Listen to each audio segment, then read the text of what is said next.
민수기 20장 7절부터 12절까지 우리 한 절씩 교독하도록 하겠습니다.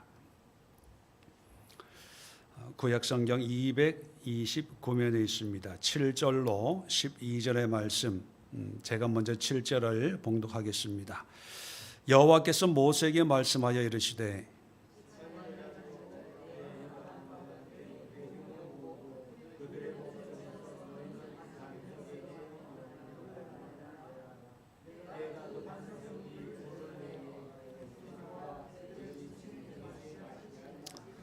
모세가 그 명령대로 여호와 앞에서 지팡이를 잡으니라.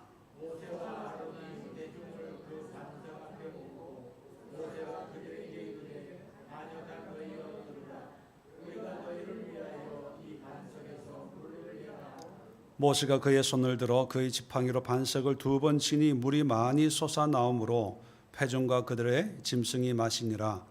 여호와께서 모세와 아론에게 이르시되 너희가 나를 믿지 아니하고 이스라엘 자손의 목전에서 내 거룩함을 나타내지 아니한 고로 너희는 이 회중을 내가 그들에게 준 땅으로 인도하여 드리지 못하리라 하시니라. 아멘. 자, 오늘 설교 제목이 큰 여우를 잡아라. 큰 여우를 잡아라. 왜 이 설교 제목이 큰 여우를 잡아라 인지 대충 감을 잡으시지 않을까 그렇게 생각을 합니다. 아가서에 포도원을 하는 작은 여우를 잡아라 그런 말씀이 있었죠. 이제 사랑을 시작할 때, 믿음 생활 시작할 때 이제 포도원 믿음을 이루고 하나님과 예수님과 아름다운 삶의 동산을 이루는데 방해하는 작은 여우들이 이제 있다는 것을 이제 솔로몬을 통해서 우리에게 말씀을 했습니다. 그래서 작은 여우를 잡아야 된다. 처음에는 있는지 없는지 잘 모르고 또 작기 때문에 뭐 먹으면 얼마나 먹겠어. 회방을 하면 얼마나 하겠어. 있어도 없는 것처럼 또 없어도 있는 것처럼 그냥 대충 이것쯤이야 뭐 이 정도쯤이야 뭐 작은 여우가 있어도 인기척만 내면 후다닥 도망가니까 별로 큰 문제라고 생각하지를 않죠.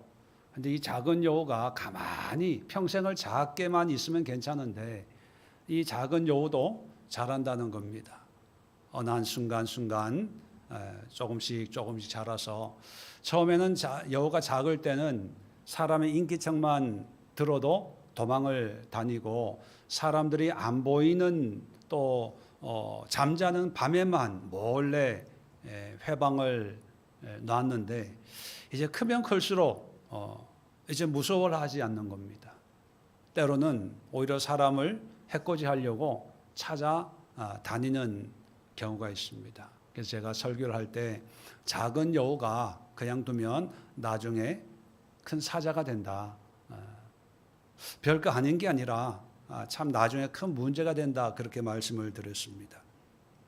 자, 오늘 그 작은 여우의 모습을 생각하면서 이 작은 여우가 크면 어떤 문제가 생길 수 있을까 오늘 모세 이야기를 통해서 한번 생각해 보면서 우리가 신앙 안에 여전히 그냥 별거 아니야 이 정도야 뭐 마음만 먹으면 난 할 수 있어.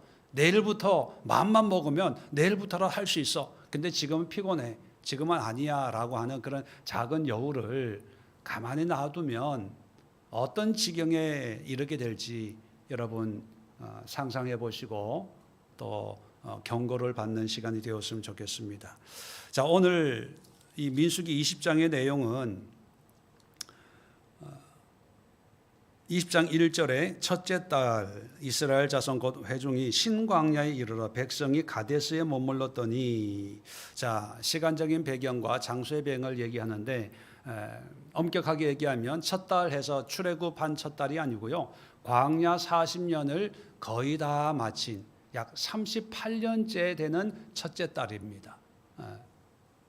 38년 동안 광야를 방황을 했습니다. 그러다 보니까 이제 조금만 있으면 가나안 땅에 들어가게 되지요. 자, 그리고 이때 하나님께서 왜 40년 동안 방황을 시킵니까? 출애굽을 했던 1세대 사람들의 불순종 때문에 그 사람들 다 광야에서 죽을 때까지 이제 그 기간을 40년으로 그래서 40일 가나안 정탐을 한 그 40일을 하루를 1년으로 계산해서 40년 동안 이제 방황을 시킵니다. 이 방황을 이제 거의 끝날 무렵에 가데스라고 하는 곳에 다시 도착을 합니다. 이 가데스가 어디냐면 가데스 바네아라는 도시인데 바로 정탐꾼을 보냈던 바로 그 지역입니다. 약 40년 전에 정탐꾼들이 가서 그 가나안 땅이 어떤 곳인지 이제 정탐하고 돌아와서 보고를 하는데 이제 하나님을 화나게 했던 그 장소에 다시 도착을 했습니다. 자, 도착을 했는데 문제는 뭐냐면 물이 없다는 겁니다. 광야에 가장 중요한 게 물이죠. 자, 그런데 그 물을 해결하는 그 과정에서 이 모세와 아론이 좀 실수를 했습니다. 뭐 이따가 실수의 내용은 잠깐 다시 말씀을 드리겠지만, 자, 모세가 누굽니까? 정말 하나님의 어떤 친구, 하나님의 어떤 동력자와 같은 그런 사람이고, 이스라엘 민족으로 보면 정말 유일무이한 지도자 아닙니까?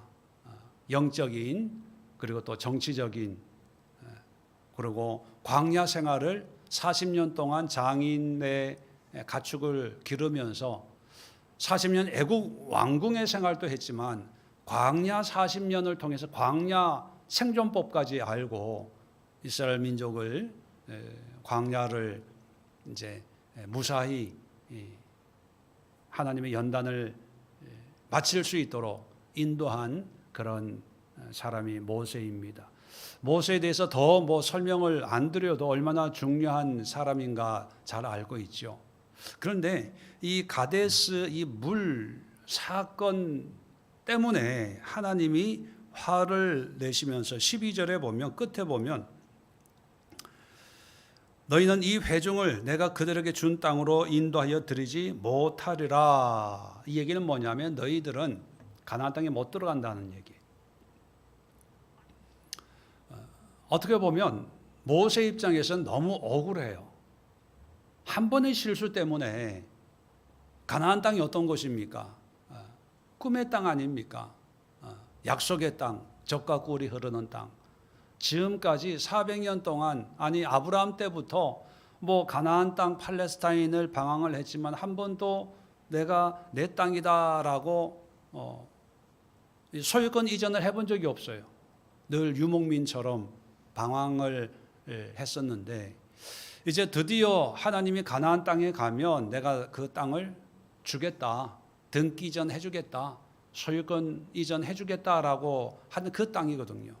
대대손손 살 수 있는 그런 땅을 얻기 위해서 이 고생을 하고 수고를 했는데 딱 한 번의 실수 때문에 너는 못 들어가. 그럼 여러분 같으면 아멘 하겠습니까? 항의하겠습니까?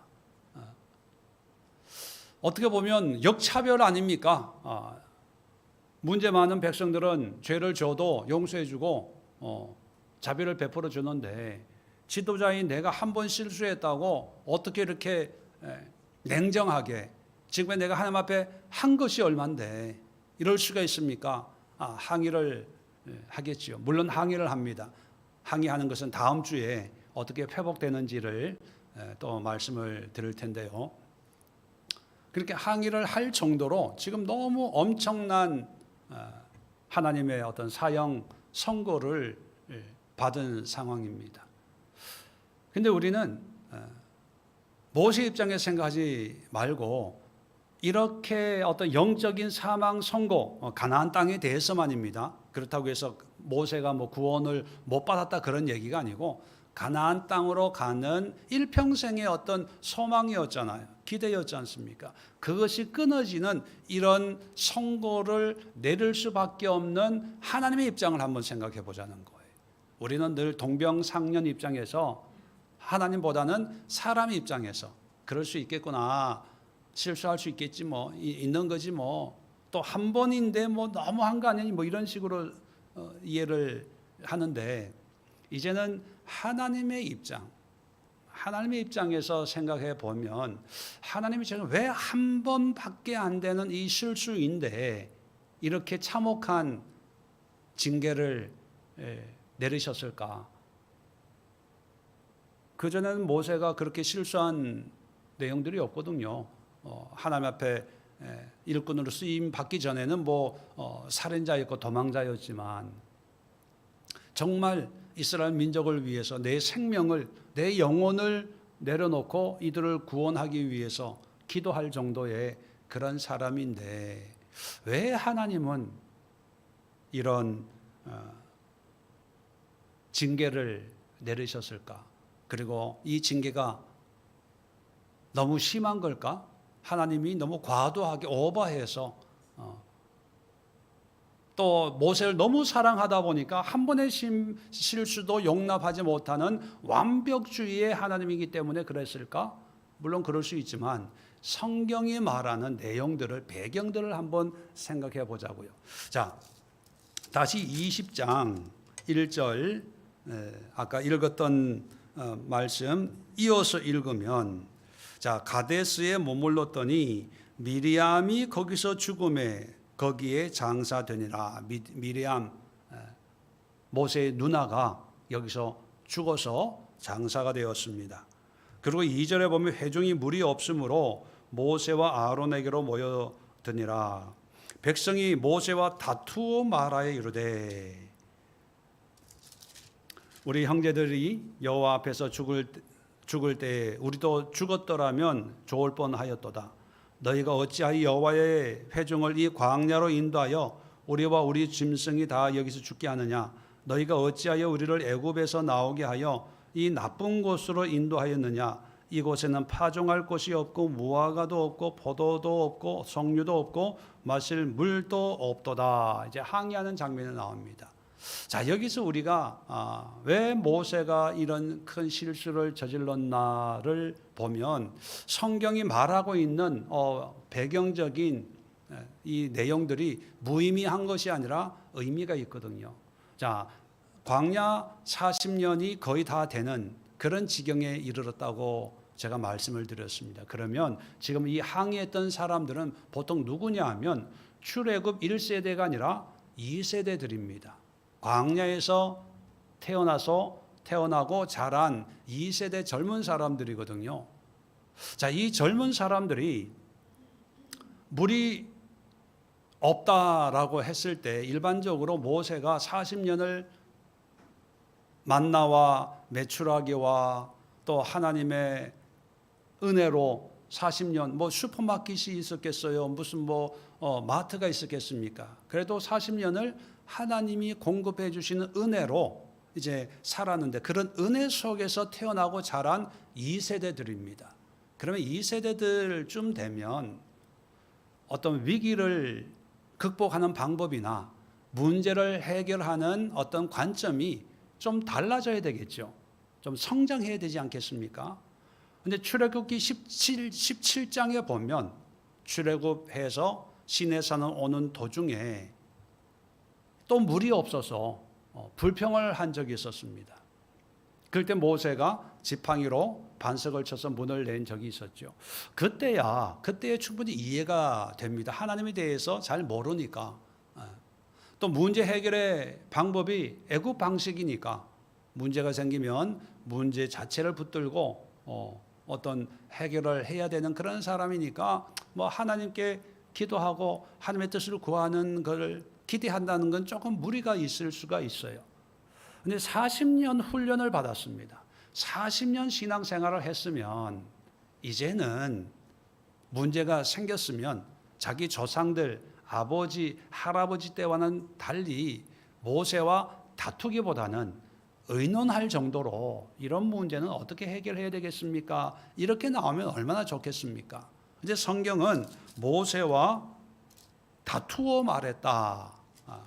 자, 그런데요, 다투었다고 표현하는 것은 일방적으로 한 사람이 다투는 걸 얘기하는 걸까요? 서로 다투는 걸 얘기할까요? 다툰다는 표현 자체가 손뼉도 마주쳐야 소리가 난다는 것처럼 사실 다툼도 같이 부딪힐 때 다툼이에요. 그런데 한 사람이 가만히 있으면 그건 다툼이 아니라 뭐가 되는 거예요? 항의가 되는 거죠. 그죠? 왜 우리를 이곳으로 인도해서 이렇게 죽게 합니까? 그때 죽었으면 좋았을 텐데 이곳은 정말 아무 먹을 것이 없는 척박한 땅입니다. 막 항의를 하죠. 가만히 있으면 항의인데 다투었다는 얘기는 내가 나오라 그랬어? 내가 하라 그랬어? 그게 싸움이 되는 거죠. 그럼 왜 다투었을까? 물론 이스라엘 백성들의 문제도 있지만 중요한 것은 모세죠. 근데 단서를 줍니다. 1절에 보면 미리암이 죽어서 장사됐다는 어떤 그런 단서를 줍니다. 가족을 잃어버렸어요. 미리암이 누굽니까? 어릴 때부터 모세를 지켜주던 그런 누나가 죽었어요. 그리고 백성들이 항의를 할 때 모세가 다투었습니다. 이게 뭐냐면 모세에게는요, 어떤 사람에 대한 의지, 사람에 대한 기대감이 있었습니다. 근데 이게 처음부터 컸던 게 아니고요. 처음에는 작은 여우처럼 내가 이렇게 리드를 하면 이 사람들이 나를 따르겠지. 또 내가 하나님 앞에 순종하면 사람들로부터 존경받겠지. 처음에는 정말 아무것도 아닌 그런 것들이 있었는데 그걸 모세도 모르는 거죠. 그래서 40년 지나오면서 하나님을 위해서 하나님만을 바라보고 의지하며 나는 살아 이렇게 생각을 했는데 그런데 누나가 갑자기 갑자기인지 모르지만 죽었습니다. 슬프죠. 가족이 죽었으니까 이건 신앙을 떠나서 인간적으로 힘들고 어려운 그런 상황입니다. 그런 상황에서 또 백성들이 항의가 들어오는 거예요. 근데 이 백성들이 이제는 좀 알듯한 사람이에요. 우리식으로 표현하면 한 3, 40년 신앙생활 해서 이제는 믿음이 뭐고 하나님과 어떤 기도를 해야 되고 어떻게 문제를 해결해야 되는지 알 법도 한 사람인데 어느 날 갑자기 터무니없이 항의를 하고 할 때 실망이 되는 거예요. 이게 사람 가족을 의지하고 사람들의 어떤 기대가 있었는데 이 기대가 무너지니까 이제 평온이 깨지는 거예요. 화가 나는 거예요. 급해지는 거예요. 모세의 성격이 얼마나 급한지 아시잖아요. 애굽의 왕자로 있을 때 자기 민족 유대인들을 좀 모함하는 그런 사람이 있다고 해서 사람 죽이기까지 하는 그런 급한, 그리고 십계명을 가지고 오다가 금송아지 숭배하는 걸 보고 아니 그 십계명 두 돌판이 보통 겁니까? 그 원래는 하나님이 다 만드신 거거든요. 그걸 던져버릴 정도로 욱하는 성미가 있어요. 근데 그거를 참고 참았다고 생각하는데 어떤 이런 자기의 기대가 깨지니까 화가 나는 거예요. 흥분되는 거예요. 욱해지는 거예요. 그래서 하나님의 말씀을 하지만 그 말씀에 그대로 순종하지 못하는 그런 경우가 생긴 겁니다. 그래서 처음에는 가족을 의지하고 사람을 의지하고 내가 이렇게 하면 저 사람들이 좀 잘할 거야, 뭐 할 거야, 변화될 거야, 이런 기대가 그렇게 나쁘다고 생각하지 않고 오히려 그것이 지도자로서 바람직한 거 아니냐라고 생각을 했어요. 근데 문제는 뭐냐면 하나님을 의지하고 모든 것을 하나님께 모든 기대를 둬야 되는데 그게 잠깐 조금씩 사람들에게 기대를 가지고 있다가 그 기대가 깨지는 순간 이제 모세 안에 있는 그런 인간적인 감정이 폭발을 해서 실수를 저질렀다는 것입니다.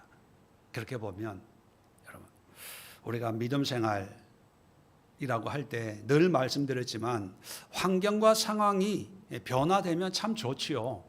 근데 변화되더라도 우리의 모든 기대와 관심은 하나님께 둬야 됩니다.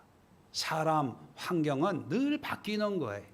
변화되는 거기 때문에 변화되는 거에 뭔가 기대와 미련과 어떤 마음을 두면 평온함이 없어집니다. 좋을 땐 좋지만 항상 좋은 게 아니지 않습니까? 그래서 어제나 오늘이나 영원토록 동일한 하나님께 마음을 둬야 되는데 모세도 그렇게 한다고 했지만 여전히 안에 작은 여우가 이제 자라고 있었던 거죠. 근데 그 여우를 모세는 몰랐지만 하나님은 알고 계시는 거예요. 아마 몇 번 경고를 주지 않았을까, 사인을 주었지 않았을까. 그런데 모세는 괜찮아요. 걱정하지 마세요. 뭐 이러면서 넘어갔을 것 같아요. 그래서 이 한 번의 실수에 하나님 그렇게 화를 내신 이유가 거봐, 내가 경고했지. 나 외에 다른 거에 기대를 두면 안 돼. 비록 너의 가족이라도 기대하지 마. 사람은 유한해. 그랬을 때 아니 기대하지 않아요. 괜찮아요. 누나 돌아가도 괜찮아요. 말은 이렇게 했지만 자기 내면은 뭔가에 매여 있는 그런 모습이었다는 것입니다. 자, 두 번째가 중요한데요. 자, 이 물의 문제를 어떻게 하나님이 말씀 해결을 하시라고 말씀했냐면 8절에 보면 지팡이를 가지고 내 형 아론과 함께 회중을 모으고 그들의 목전에서 너희는 반석에게 명하여 물을 내라 하라. 자, 여기 보면 두 가지 방법을 말씀합니다. 자, 첫 번째 방법은 뭡니까? 지팡이를 가지고 내 형 아론과 함께 회중을 모으고, 그냥 모으는 것이 아니라 지팡이를 가지고, 지팡이는 뭐 하라고 하는 거예요? 회중들을 모으는 용도로 지팡이로 회중을 모으고, 자, 두 번째는 반석에게 명령하여 물을 내라. 반석에 명령하는 거예요. 자, 왜 지팡이로 회중을 모으라고 했냐면, 여러분, 모세 지팡이, 10가지 재앙부터 시작해서, 홍해를 가르고, 그런 모든, 지팡이의 의미를 아실 겁니다. 근데 이 출애굽 2세들에게 이 원망하고 불평하는, 물이 없어 불평하는 그 사람들에게 지팡이를 가지고 모으라는 건 뭐냐 하면, 지금까지 하나님이 우리를 먹이고 마시고 입혀주셨는데 뭐 물이 없다고 뭐 염려하냐. 이 지팡이 봐. 이 지팡이가 여러분들을 40년 동안 굶게 했습니까? 목마르게 했습니까? 헐벗게 했습니까? 그런 어떤 상징적인 의미거든요. 그러니까 원망 불평하는 사람들에게 지팡이를 높이 들고 어떤 식으로 이루는지 모르지만 이 지팡이를 가지고 백성들 모으라는 거예요. 그러니까 염려하지 말고 걱정하지 말고 우리한테 항의하지 말고 하나님께 매달리자 이런 의미도 있는 거죠. 그러니까 이 지팡이라고 하는 것은 지금까지 40년 동안 하나님이 이 이스라엘 백성들을 어떻게 인도하셨는가를 상징하는 어떤 그런 용도라고 볼 수가 있습니다. 그래서 그 지팡이로 백성을 모으고 그 다음에 두 번째는 반석에게 명령하라고 얘기를 했어요. 자, 그런데 문제는 모세의 반응입니다. 10절에 보면 모세와 아론이 회중을 그 반석 앞에 모으고 어떻게 모았는지는 얘기하지 않고 그냥 모았어요. 이걸 보면 하나님의 말씀과는 좀 차이가 있다는 걸 알 수가 있습니다. 그죠? 온전한 순종을 안 하는 거예요. 그러니까 모은다는 것은 지팡이가 아니라 그냥 일반적으로 어떤 메신저나 이런 사람들을 보내서 이제 뭔가 내가 너희들에게 해결해 주겠다, 알려주겠다라고 하는 어떤 그런 일반적인 모임을 이제 한 거고요. 자, 11절에 보면 모세가 그 손을 들어 그의 지팡이로 반석을 2번 치니 물이 많이 솟아나므로 회중과 그들의 짐승이 마시니라. 자, 실질적으로 물을 내는 방법이 하나님은 명하는 건데 모세는 2번을 쳤어요. 자, 이게 뭐 어차피 결과는 똑같이 결과가 나왔으니까 뭐 그게 뭐 대단하냐라고 할 수 있지만 이게 참 문제가 단순한 게 아니라 작은 여우의 모습이 아니라 큰 사자처럼 심각한 문제다라고 하나님이 생각하신 거예요. 그래서 가나안에 못 간다 할 정도였거든요. 이게 왜 심각하냐 하면 모세는 어떤 자기의 감정, 어떤 사람에 대한 기대가 무너졌을 때 자기 속에 있던 어떤 자기의 어떤 육적인 감정이 작동을 하면서 신앙적으로 어떤 반응을 보이냐 하면 하나님의 말씀에 순종하는 게 아니라 내가 경험했던 자기의 경험에 순종하는 거예요. 자, 반석을 친 이유가 있죠. 왜 쳤습니까? 출애굽기 17장에 처음 출애굽했을 때 물이 없을 때 물을 낸 경험이 지팡이로 바위를 치는 거였거든요. 사람들 모으는 것도 그전까지 사람들을 한두 번 모았겠어요. 근데 그때까지는 지팡이로 사람을 모으라 이런 말씀이 없었거든요. 근데 이번 물 해결할 때는 지팡이로 사람들을 모아라 했는데 그 말 순종하지 않고 평소에 익숙하게 하던 그런 방식으로 사람을 모았어요. 이렇게 모으든 저렇게 모으든 사람들 모으는 게 중요하니까 방법이 뭐 중요하겠어요? 우리는 그렇게 생각을 해요. 근데 하나님은 그렇게 생각하지 않아요. 나중에 하나님이 어떻게 이걸 이해하는지, 하나님의 이해가 어떤지 제가 확인을 시켜드릴 텐데, 우리는 결과만 주면 좋아요. 교회 부흥만 되면 돼. 응답만 받으면 돼. 사업이 잘 되기만 하면 돼. 문제 해결되기만 하면 돼. 그게 우리의 원리라면 하나님은요, 결과도 중요하지만 과정도 중요해요. 과정도 하나님의 말씀, 하나님의 뜻에 합당한 그런 과정을 통해서 결과가 나오기를 하나님은 원하시거든요. 근데 모세는 과정보다는 결과. 왜? 그 결과가 내가 옛날에 이 문제를 이렇게 해결했었어. 명하라고 말씀했지만 지팡이로 쳤을 때 반석에서 물이 났어. 마사 사건, 무리바 사건 알잖아. 그때 이렇게 했단 말이야. 과거에 행했던 어떤 그런 좋은 믿음의 결과가 40년이 지나도 그리고 모든 상황에서 그대로 적용되는 건 아니거든요.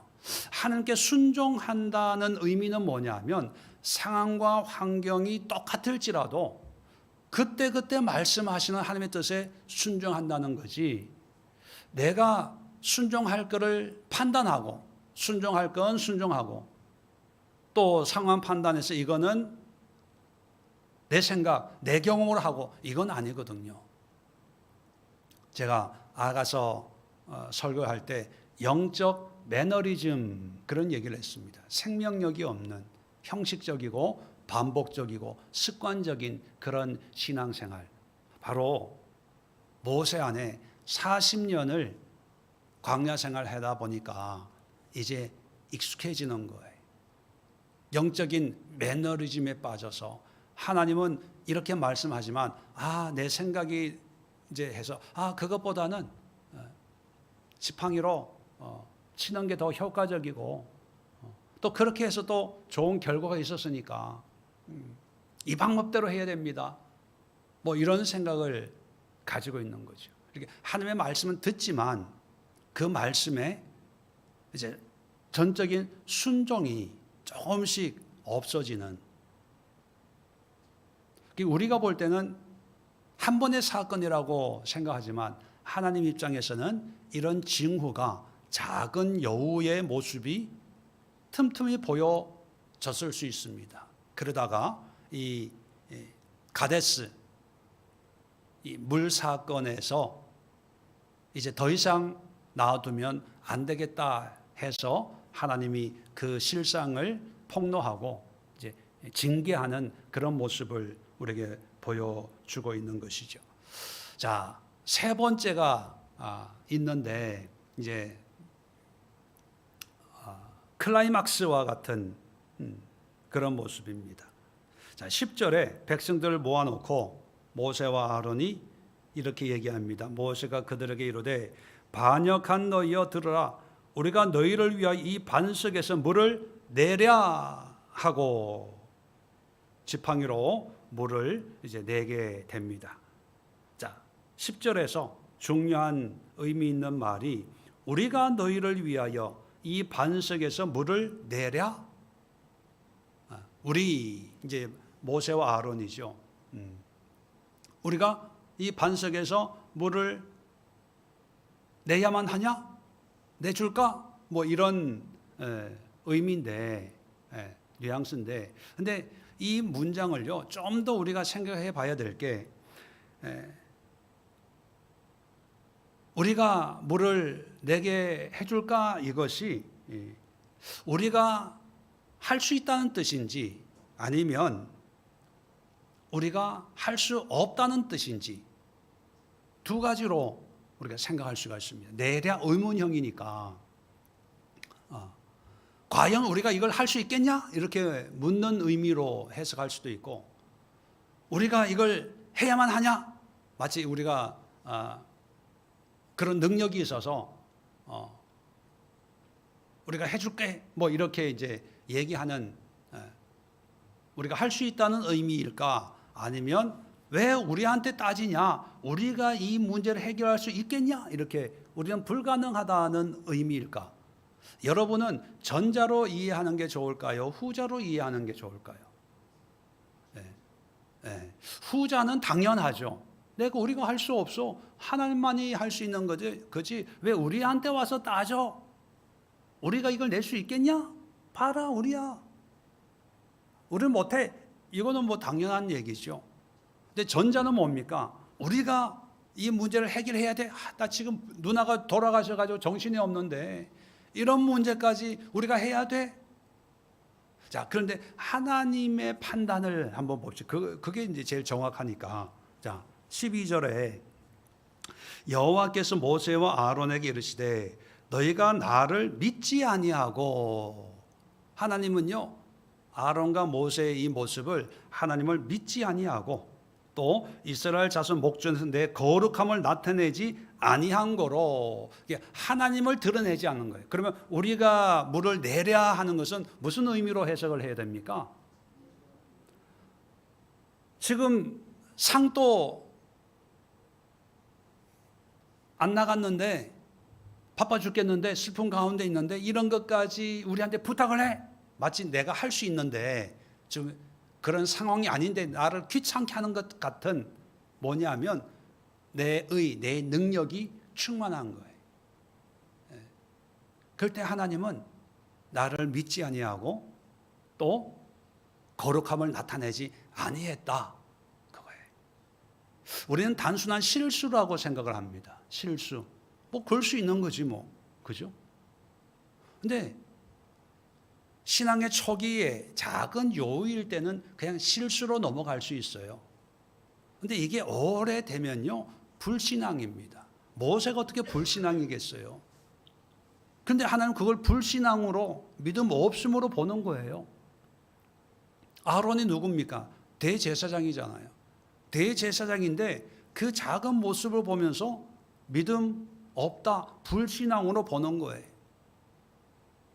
또 너희가 내 거룩함을 드러내지 않았다. 나의 이름을 드러내지 않고 나의 영광을 드러내지 않고 나의 존재를 드러내지 않았다. 그런 의미 아닙니까? 그 얘기는 바꿔 얘기하면 너의 존재를 드러내는 거야. 아니 모세, 아론 대제사장이고 종교의 지도자, 또 어떤 백성들의 지도자인데 하나님 앞에 부름받은 하나님의 종이라고 스스로 고백하고 있는데 하나님 보시기에는 내가 아니라 너의 존재를 드러내려고 네가 거룩하고 영웅시 되려고 하는 거예요. 이렇게 판단을 하는 거예요. 이건 더 이상 작은 여우의 모습이 아니라는 거예요. 그래서 하나님이 우리가 볼 때는 한 번의 실수지만 하나님은 엄청난 충격을 주는 그런 심판을 하실 수밖에 없었던 거죠. 이제는 작은 여우가 아니라 큰 사자가 돼서 사자를 잡으려면 이런 방법, 큰 충격을 주는 방법밖에 없으니까 충격을 주는 거죠. 그렇게 보면 여러분, 우리도 이제 기도회를 마치고 작은 여우를 잡아야지 이제 신경을 쓰는데 이제 시간이 지나다 보면 긴장이 좀 풀리고 바쁘고 또 일상에 매이다 보면 이거 해야지 이거 문제가 있어 이러면 안 되는데 뭐 그럴 때가 많습니다. 자, 그런데 그때 그걸 해결하면 괜찮은데 조금씩 가다 보면 합당한 이유가 있고 또 설명할 수 있는 어떤 그런 상황이 있다 보면 나중에 하다 보면 금방 무슨 문제가 생기고 금방 어떤 일은 안 생기지만 이런 작은 여우들이 조금씩 자라기를 시작을 합니다. 그러다가 어느 한순간에 우리 입장에서는 한 번 실수한 거예요. 그럴 수도 있는 거였어요. 그리고 회개하면 되지 뭐 그렇게 그냥 일반적으로 생각을 하는 그런 모습의 어떤 시험이나 실수가 있을 수 있습니다. 그런데 하나님 입장에서는 그게 처음이 아니고 실수가 아니고 그렇게 살아온 거예요. 그렇게 행해온 거예요. 단지 우리가 그것을 인정을 안 하든지 몰랐을 뿐이고 작은 여우가 아니라 이제 하나님 보시기에는 큰 사자가 되어서 이거 그냥 놔뒀다가는 아예 이제 가나안 땅이 아니라 천국에도 못 올 지경이 이르렀다라고 생각할 그런 지경에 이를 때 하나님은 엄청난 어떤 그런 훈련이나 연단이나 어떤 그런 하나님의 경고의 메시지가 울릴 때가 있습니다. 근데 그것이 모세에게도 모세를 미워서가 아니라 다음 주에 다시 말씀드리겠지만 미워서가 아니라 모세를 구원하기 위해서 모세를 보호하기 위해서 그래서 사실 가나안 땅에 들어가고 안 들어가고 모세에게는 중요한 게 아니었어요. 근데 가나안 땅에 안 들어감으로 해서 모세는 일평생 하나님의 뜻에 순종하고 복종하고 신명기 끝에 보면 120세가 되고 기력이 뭐 청년과 못지않은데도 스탑 하면 멈추고 그리고 아무도 모르는 무덤이 어디 있는지도 모르는 그런 역사에서 사라지는 그런 모습까지도 순종을 함으로 해서 결국은 모세가 모세 될 수 있었던 거거든요. 근데 이 가데스 이 사건이 모세에게는 결론적으로 보면 축복이었습니다. 축복.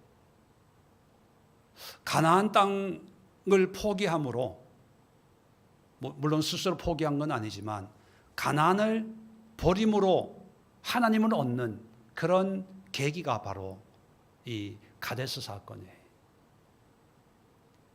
신명기에 보면 이제 이 때를 회상하면서 백성들에게 자기 이야기를 간증을 하는 그런 내용이 나오는데요.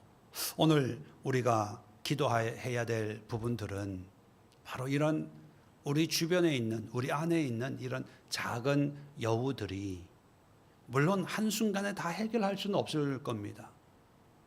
그런데 늘 경계하고 조심하고 특별히 오늘 본문이 주는 모세가 허용했던 세 가지 중요한 그 작은 여우들이 있었지 않습니까? 내 감정, 내 기대, 의지하는 것 하나님 외에 다른 걸 기대하는 것 그게 사람이든 물질이든 어떤 세상적인 거든 하나님 외에 뭘 의지하다 보면 늘 문제가 생긴다는 거예요. 지금은 사업이 잘 돼서 괜찮아요. 근데 그 사업이라는 게 또 문제가 생기면 내 안에 이 평정심이 또 깨져서 흥분하게 되고 급하게 되고 서두르게 되고 하다 보면 하나님과의 관계가 깨질 수 있거든요. 그래서 우리는 늘 마귀는, 여우는 세상의 것을 기대하고 소망하고 잘 될 거야, 자식 잘 될 거야, 뭐 사업 잘 될 거야, 이런 데 기대를 걸게 하는데 성령님은 오직 주님만 바라보게 한다는 이 사실을 우리가 기억해야 되고, 두 번째는 뭡니까? 신앙의 매너리즘, 익숙해진 거에 한 번 잘 됐다고 똑같은 방법이 쓰여지는 건 아닙니다. 여러분, 여호수아서 보면 그 첫성 이름 뭐죠? 여리고성. 갑자기 생각이 안 나요. 여리고성을 무너뜨리는 방법하고 아이성 무너뜨리는 방법이 틀려요. 달라요. 큰 성인 여리고성은 화살 하나 안 쏴요. 근데 조그마한 성은 가서 싸우래요. 처음에는 말이 안 되는 거예요. 여리고성도 이렇게 무너뜨렸는데 이것쯤이야 뭐. 인간적인 생각으로 하니까 전쟁에 패하잖아요. 하나님은요, 옛날에는 라떼는 이런 방법이 있다면 지금은 이런 방법이에요. 그러니까 늘 하나님께 귀를 기울여야 되는데 한 번, 두 번 이렇게 하니까 되는 거야. 그 다음부터는 귀를 안 기울이고 내 경험을 얘기해. 나 때는 뭐 남전도 여전도 성교회 뭐 이런 교육부 회의할 때도 작년에 한 거가 올해 똑같이 하면 똑같은 결과가 나온다? 그렇게 생각하지 마세요. 작년에는 작년에, 그때는 그때고, 이번에는 이번이기 때문에 여전히 기도하는 거예요. 그러니까 경험이 쌓이면 기도하지 않고 작년에 뭐 했지? 재작년에 뭐 했지? 행사 계획표 가지고 그거 가지고 또 행사를 만들어 가요. 그러니까 그게 영적 매너리즘에 빠지는 거죠. 매해 새롭게 기도하고 새로운 하나님의 역사, 새롭게 역사하시는 성령님을 기대하면서 하나님 이번에는 어떻게 해야 됩니까? 무엇을 해야 됩니까? 이렇게 신앙생활을 하는 게 작은 여우들이 커지지 못하게 하는 방법이라는 거죠.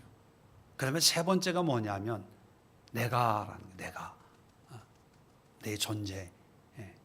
말로는 하나님을 얘기하지만 내가 뭔가 인정받고 내가 뭔가 하려고 하고 내가 마치 뭔가를 이룰 수 있는 능력이 있다는 어떤 그런 의식이 하나님 보시기에는 불신앙이고 하나님의 거룩을 막는 그런 존재다 하는 것을 생각하면서 이제 하루하루 아가서의 말씀을 가지고 또 성경 말씀을 가지고 살아갈 때 작은 여우가 해방하지 못하도록 그 작은 여우들의 정체를 늘 경계하면서 하나님과 하나님의 뜻에 순종해서 우리 인생의 여정을 끝까지 달려가는 그런 신앙의 모습이 될 수 있도록 기도하는 시간 갖도록 하겠습니다.